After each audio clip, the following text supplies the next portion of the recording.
तो hello everyone, स्वागत है आपका फिर से हमारे चैनल जीनियस माइंड पर। और आज की इस वीडियो में हम स्टार्ट करेंगे पाइथागोरस थ्योरम। क्लास 10th का चैप्टर नंबर 2 ज्योमेट्री का जो सेक्शन दैट इज और पाइथागोरस चैप्टर है, उसी में पाइथागोरस थ्योरम आपको मिलेगा। एग्जाम में अगर ये क्वेश्चन आता है तो 4 मार्क्स के लिए आ सकता है ये थ्योरम। तो चलिए ज़रा ध्यान से इसको समझते हैं। सबसे फर्स्ट मैं क्या बोलता हूँ, हमेशा आप जब भी स्टेप सॉल्व कर रहे हो, कोई भी थ्योरम सॉल्व कर रहे हो, तो उसका आपको पूरा थ्योरम याद नहीं रखना, आपको क्या याद रखना, स्टेप्स याद रखना है, जो कि सिर्फ आपको इसी चैनल पर मिलेगा। राज की बात है, किसी को बताना मत। देखिए, जब आप स्टेप्स की बात करोगे, सबसे फर्स्ट स्टेप आपको क्या मिलता है जब भी आप पाइथागोरस सॉल्व करने जा रहे हो, तो सबसे फर्स्ट आपका स्टेप क्या होगा, B D perpendicular to A सी, मतलब ये वाला वैल्यू आपका परपेंडिकुलर रहेगा। अच्छा, ये अगर परपेंडिकुलर है तो इसके बाद आप लगाओगे similarity in right angle triangle, similarity in right angle triangle. उसके बाद मतलब यहाँ पर आपको 3 ट्रायंगल दिख रहा है, 3 ट्रायंगल्स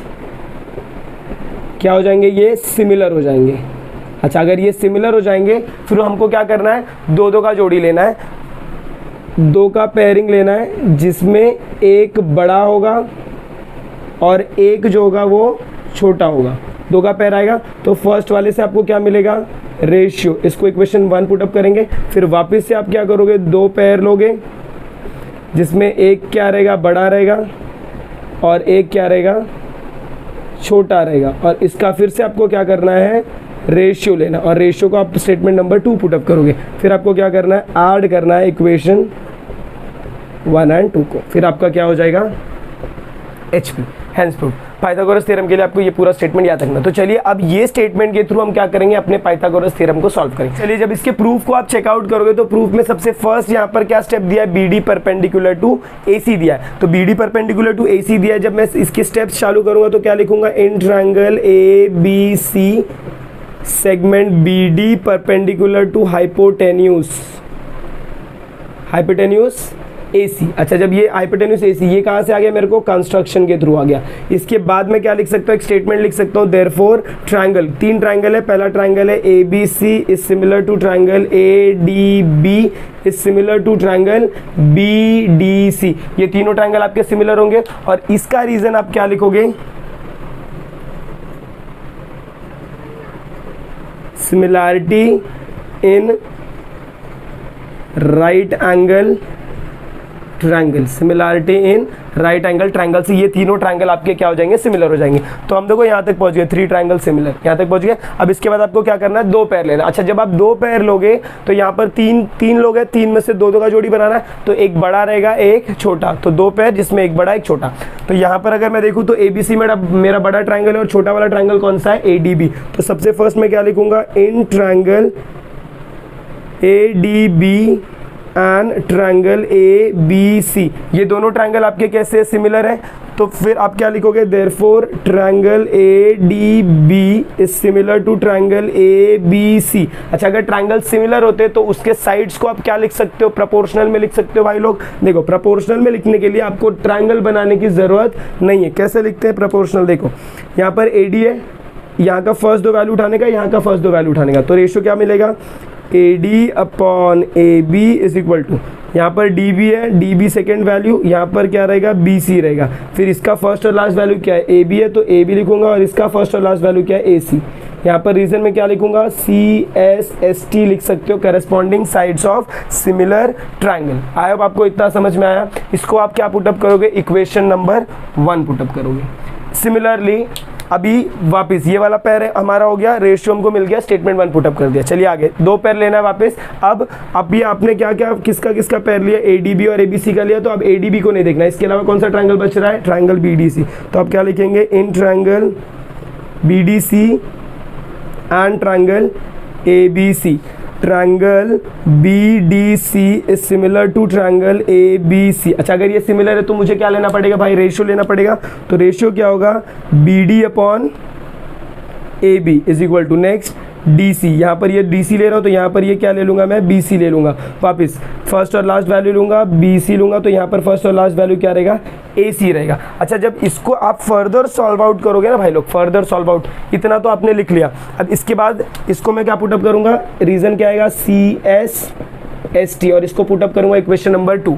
अच्छा, अभी आपको ध्यान देना है, क्या ध्यान देना, देखो इसमें से मेरे को कुछ 2 इक्वेशन उठाना है और इसमें से मेरे को 2 इक्वेशन उठाना है। अब कौन से इक्वेशन उठाऊंगा वो कैसे सिलेक्ट करना है, देखो मुझे क्या चाहिए वैल्यू, मेरा A B square B C square और ए सी स्क्वायर चाहिए। तो इधर अगर मैं चेकआउट करता हूँ तो कहीं से मेरे को ए बी स्क्वायर मिल सकता है क्या, मिल सकता है। देखो अगर मैं ये वाला वैल्यू उठाऊँ और ये वाला उठाऊँ तो ए बी को मल्टीप्लाई करूँगा तो मुझे क्या मिल जाएगा, ए बी स्क्वायर। तो एक काम करते हैं हम लोग, सबसे फर्स्ट स्टेटमेंट क्या करते हैं ना, हम इधर ही इसको सॉल्व आउट करते हैं। देखो जब मैं ये दोनों इक्वेशन को उठाऊंगा तो मुझे क्या मिलेगा, A D upon A B is equal to यहाँ पर क्या है, ए बी अपॉन ए सी। जब मैं क्रॉस मल्टीप्लाई करूंगा तो इक्वेशन क्या हो जाएगा, A B square is equal to, A B square कैसे आया, A B into A B is equal to A C into A D. तो ये वैल्यू कितना हो जाएगा, A B square is equal to A C into A D. ये आपका हो जाएगा नेक्स्ट इक्वेशन, दैट ये इक्वेशन 1 हमने पुट किया था, इसको आप इक्वेशन ना 1 पुट अप ना करो, इसको आप क्या करो, इक्वेशन नंबर 1 पुट अप करो। सिमिलरली जब आप फर्दर सॉल्व आउट करेंगे तो ये जैसे फर्स्ट ट्रायंगल के लिए, तो इसके पहले भी मैंने जो रेशियो लिखा था वैसे आपको सेकंड ट्रायंगल का रेशियो लिख के और ऐसे ही वैल्यूज को उठाना है। तो चलिए नेक्स्ट ट्रायंगल लिखेंगे, in triangle B D C, in triangle B D C, इधर हम लोग ने ए डी बी लिया है, ए डी बी और ए बी सी लिया है। तो अब triangle B D C and triangle A B C, ये दोनों ट्रायंगल कंसीडर करूंगा।